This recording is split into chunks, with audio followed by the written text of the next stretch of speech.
We are just mere weeks away from the official TCG release of the newest core set, Chaos Origin, which will be the start of a brand new era for the competitive Yu-Gi-Oh TCG. However, before we get to the release, there are still a large batch of new cards that have yet to be revealed. Excuse me.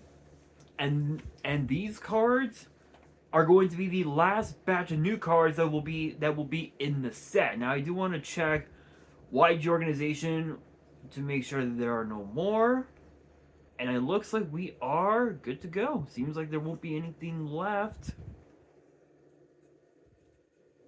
Yep, it seems like that there will be no more cards left to talk about after this last batch.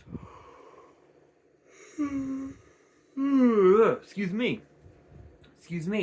And some of those new cards include some brand new Xyz monsters and some imported cards as well. So I'm not gonna waste any time. I am just gonna get straight into it because I believe there is about 11 cards to talk about in this video. So let's get straight to it. Let us kick things off with Stealth and Cradle. And Cradle, I believe is how it's pronounced. Which is an 8-star Dark Fairy Vanilla. What is happening? Thank you. With 2700 attack and defense.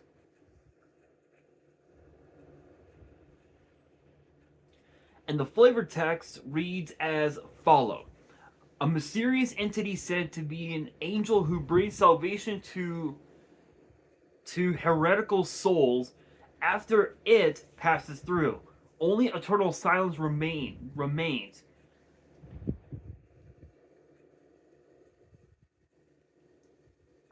Angie Passe. Yeah, I mean, it's a vanilla. Not much else can be done. There's literally nothing to say about it except that it's a vanilla. The other vanilla is Ignihorus Dragonis.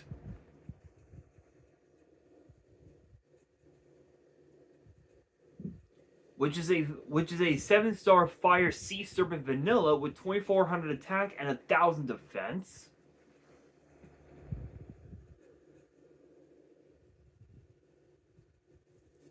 And the flavor text reads as follows. This Draco horse races across the sea, boiling the water's surface while keeping its own flames from going out. Its dream is to set foot one day upon its homeland. Not much else to say about it.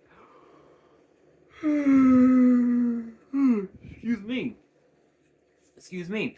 The other imported cards, I believe, were V-Jump promos.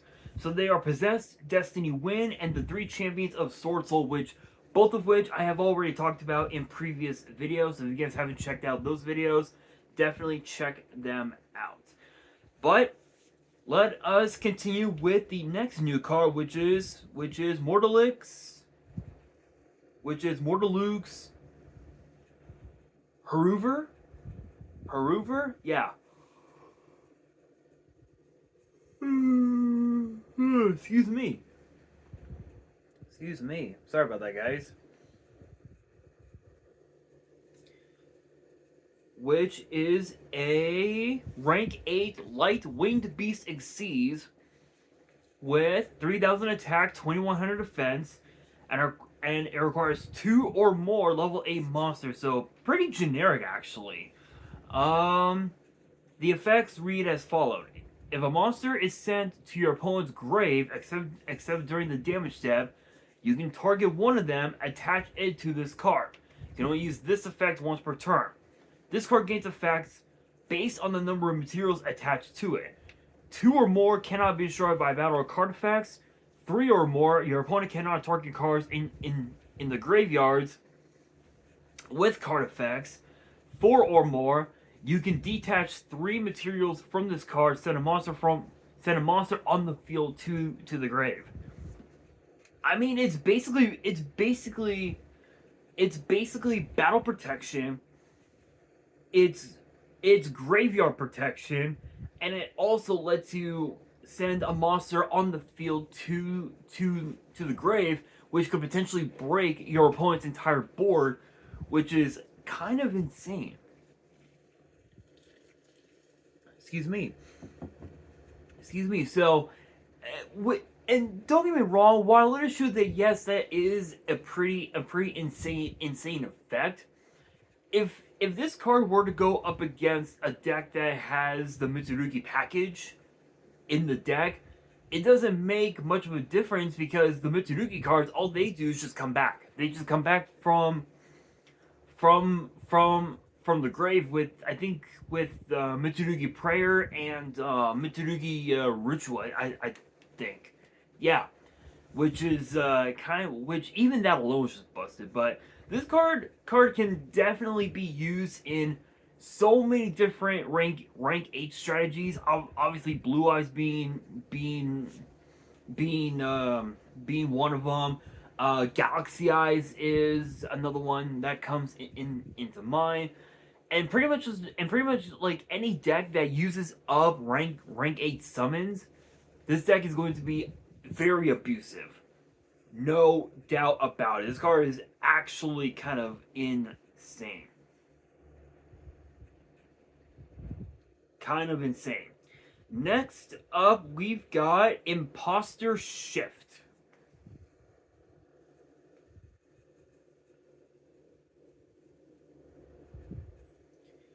which is a continuous spell, and the effects read as follows. When a monster effect that was activated on your opponent's field by targeting a card on the field resolves, if any of those targets are in a different column than that opponent's monster, they can banish 1 card from their grave. If they did not, negate the activated effect. Excuse me. You can banish 1 monster from your grave, special summon 1 imposter token, which is a Earth Psychic with 800 attack and defense, with the same level as that monster. You can only use this effect once per turn. I mean, it's a spell floodgate. Not much else to say about it. You can ultimately just negate anything if they choose to not to not banish a card from their grave. But for the most part, they're gonna banish cards from their grave. So cards like Mass Hero Dark Law, cards like Call by the Grave, and even also Soul Release are going to be are going to be even more busted than ever before with the addition of this card. I could honestly see this card getting played in potentially like hero decks.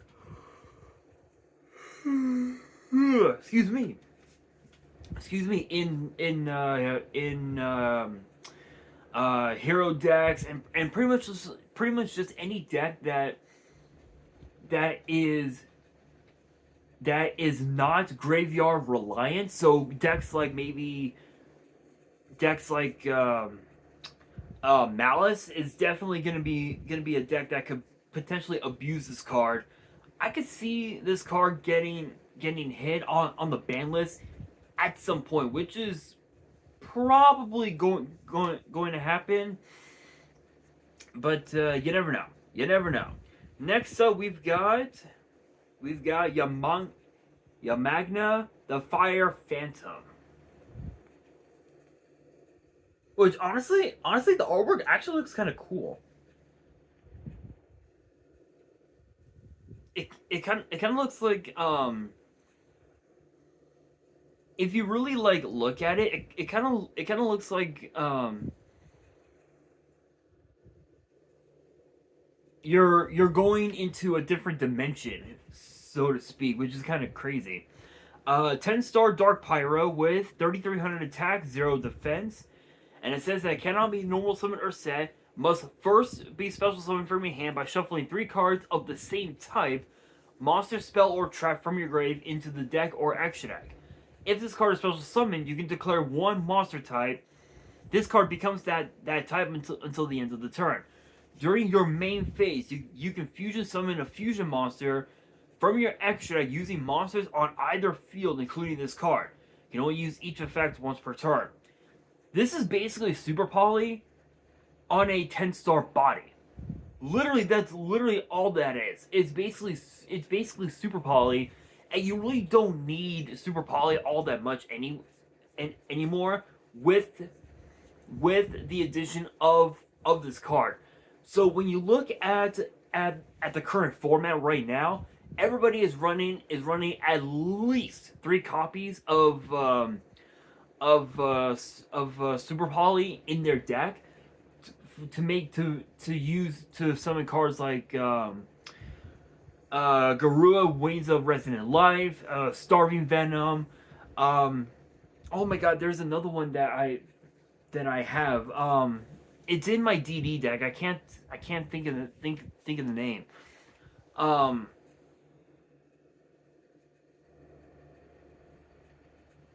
It's Predapod Trift something.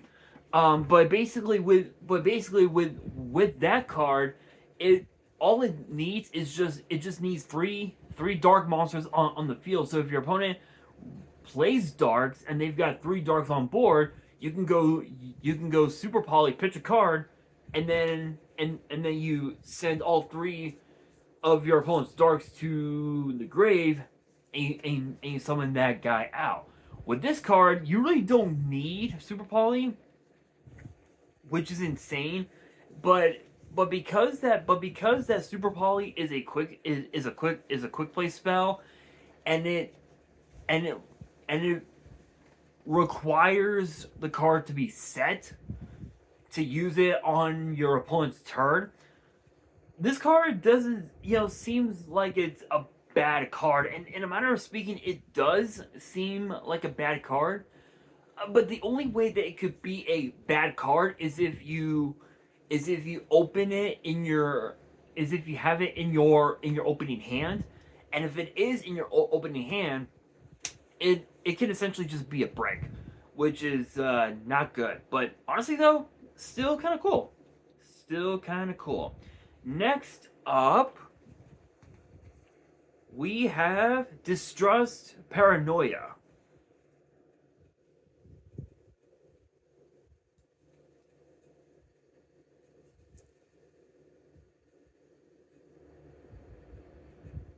Which in my opinion, not gonna lie, it low key kind of looks like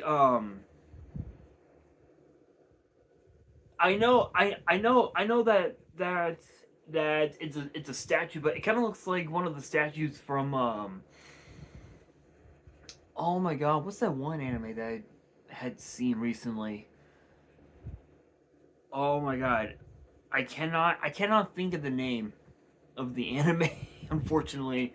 But it kind of looks like a statue from one of the weird animes that I had seen in the last year or so. So freaky. But anyway, it is a normal trap with the effects reading as follow. Take control of all your opponent's monsters in this card's column. If this said card in its owner's control has left the field by an opponent's effect and is now in the grave or banished, you can special summon this card as an effect monster, which would be a 10-star Dark Fiend with 4,000 attack and defense, with the following effect. This card is not treated as a trap. Unaffected by your opponent's card effect activated in the same column. You can only activate one Distrust Paranoia per turn. I mean, honestly, that's kind of insane. I mean, you can instantly go into a potential rank 10, which is insane. Because of the fact that it's treated only strictly as a monster, you can use the monster as material for a rank 10. You can go into pretty much anything at your disposal. I think Sky Palace Gangari Day is one that you can summon out.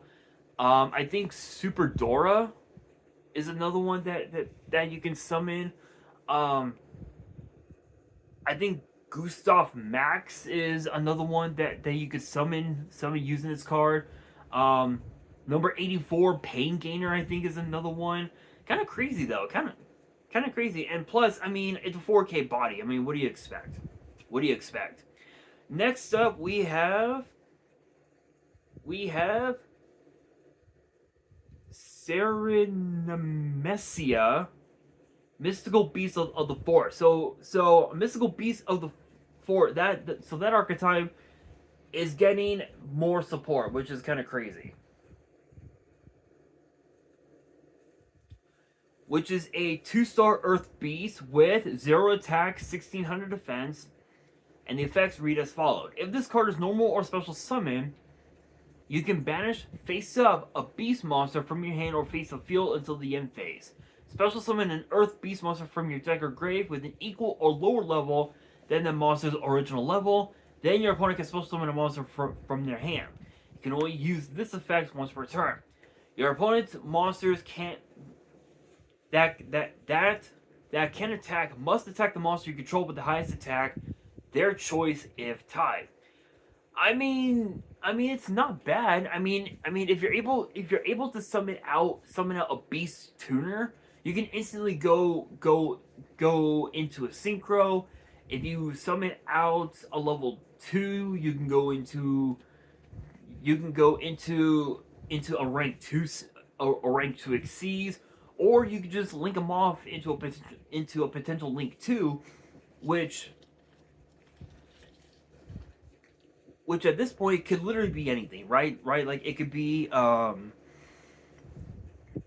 it could be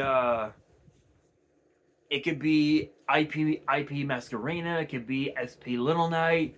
The possibilities are out there, but to be fair, the lore of the Mystical Beasts of the Forest lore, a lot of the cards nowadays haven't seen much play just because of the fact that there are so many outs to those cards. Like Imperm, Ash Blossom, Veiler. There are so many cards that can out them. They're just not that good anymore. I don't know why. Next up, we have Mixosa the Confounder.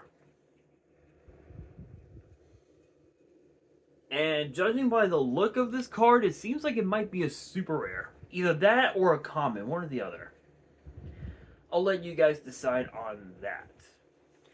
But it is an 8-star Dark Spellcaster fusion with 2700 attack, 1500 defense, and acquires a spellcaster and a non-spellcaster monster. The effects read as follow. You can target one face-up monster on the field and declare one attribute, and it becomes that attribute. During your opponent's main phase, as a quick effect, you can fusion summon one fusion monster from your extra deck by banishing this card you control and a monster from your field or grave as material. If this card is in your grave, you can declare one attribute. This card in the grave becomes that attribute until the end of the turn. You can only use each effect once per turn. Dark Magician can completely abuse this card like it's nothing. Think about this, right? Like, think about this. If you have Dark Magician on board, and your opponent has, let's say,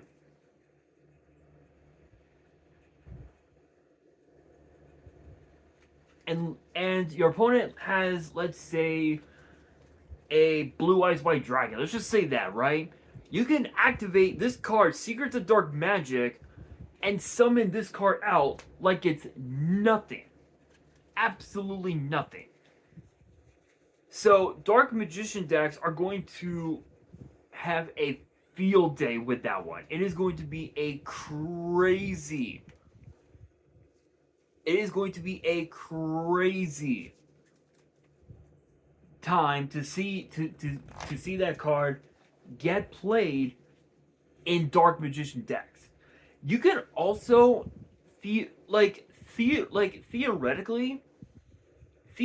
you could also run this in Blue Eye's decks because of the fact that you got Sage, you've got Maiden, you've got Master, and you also have the Veiler as well. So one could argue that Blue Eyes could also abuse this card, but for the most part, you're going to be mainly running this card in Dark Magician decks, or in decks that can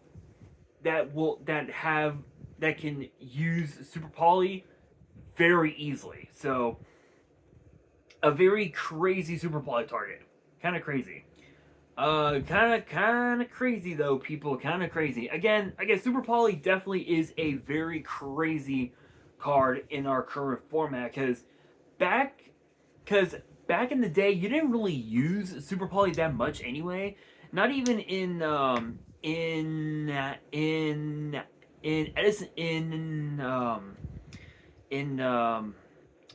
my god, my mind's blanking. I'm trying to speak. Even in Edison format, nobody played Super Poly at all because of the fact that there weren't a lot of decks in Edison format that had fusion monsters, except for like I think for like Hero Frogs, Hero Beat, and that was, and I think Glad Beasts. I think Glad Beasts. Those are the only decks that would run fusions, but you didn't run Super Poly. And if you were running a deck like, let's say, Machina, or like let's say Vayu Turbo, if you're going up against a machine based deck like, let's say, Machina or something like that,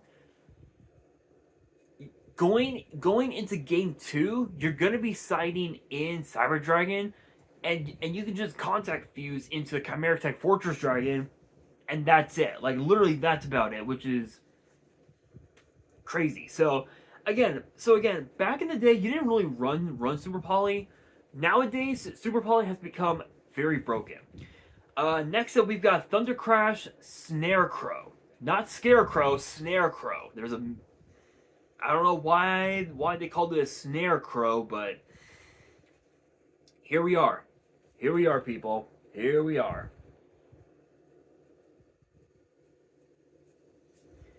And it is an 8-star Light Thunder with 1600 attack, 2800 defense, and the effects read as follow. Each time a non-thunder monster is special summoned face up, while this card is in the monster zone, that monster cannot attack this turn. Also destroyed during the end phase. If this card is in your grave, you can target a face-up card you control, destroy it, and if you do, add this card to your hand. You can only use this effect once per turn. Excuse me. Okay.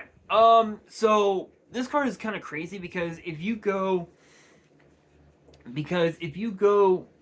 Foolish Burial, send this card to the grave, and then activate Monster Reborn to summon it back in defense position. Once you've established your board to where you can protect it, there's no getting out of it. Like, your opponent won't be able to do jack shit.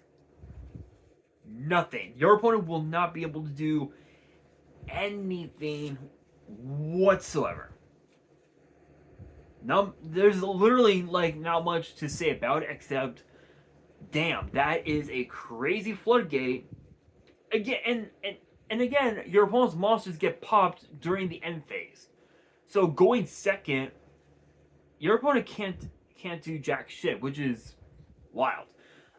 Although, to be fair, there are plenty of outs Dark Hole, Raigeki. I think change of heart is also legal in the current format. Snatch Steal has made its way back into the format, which is insane. So yeah, I think it's pretty safe to say that this card is probably not going to see a lot of play, but I'll be surprised if it does. Next up, we've got Shamanite.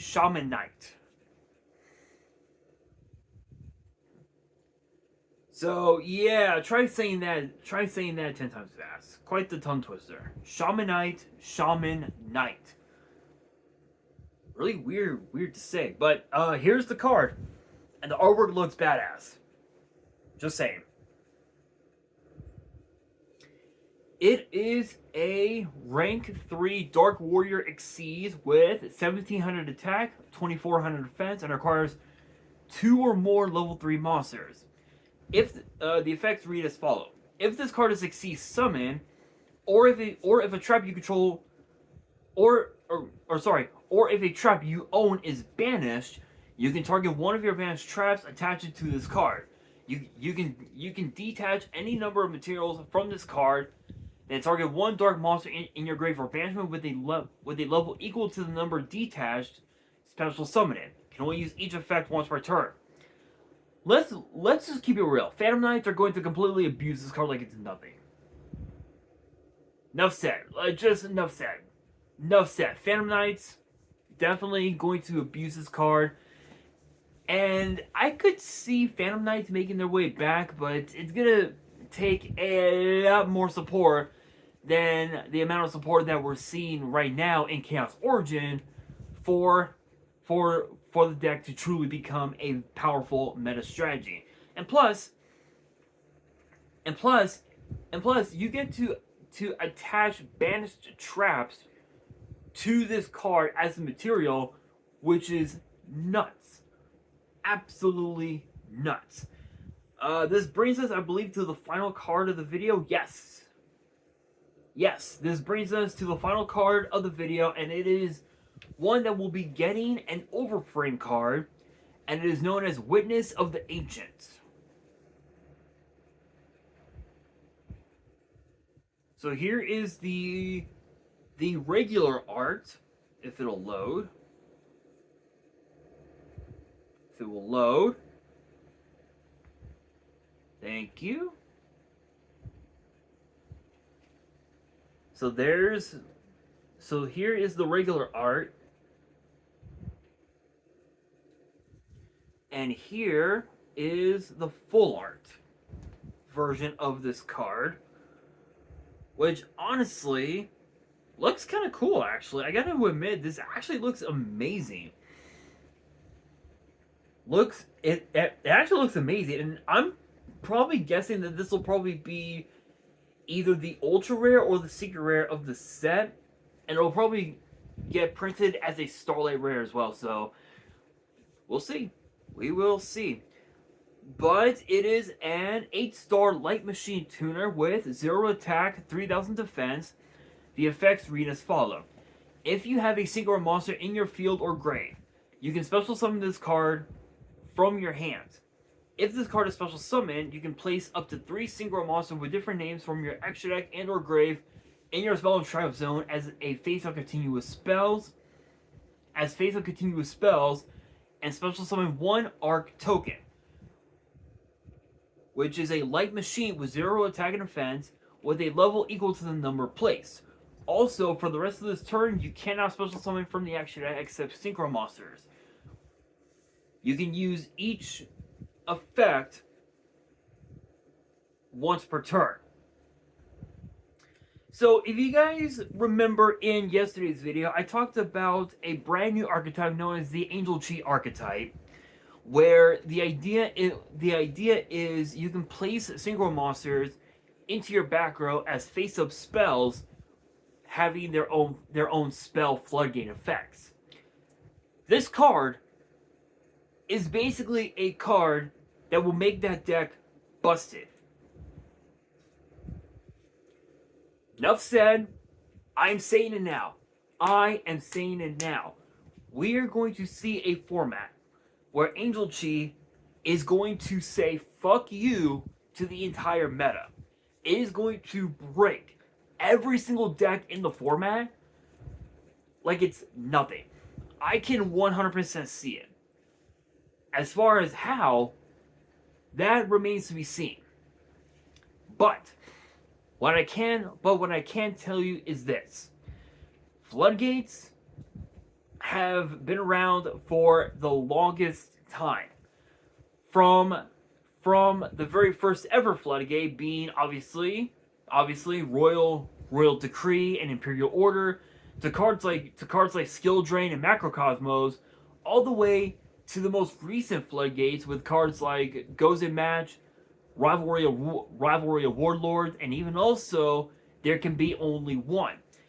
These Floodgates have dominated the meta for so many years that we are looking at a format where Floodgates are going to be an actual meta deck. Just saying. But if you guys think that I am wrong, you guys can always rebuttal in the comments below. And that'll do it for today's video. Hopefully you guys enjoyed. If you did, make sure you guys smash that thumbs up button. If you guys are new to the channel and you guys want more card discussions in the future, then be sure to subscribe to the channel, turn on the notification bell, and as always, make sure you guys are following me on all of my social media. All of my ads will be in the description below, as will the info to my fan mail. It will also be in the description as well. And on that, this is your boy Nash, signing out.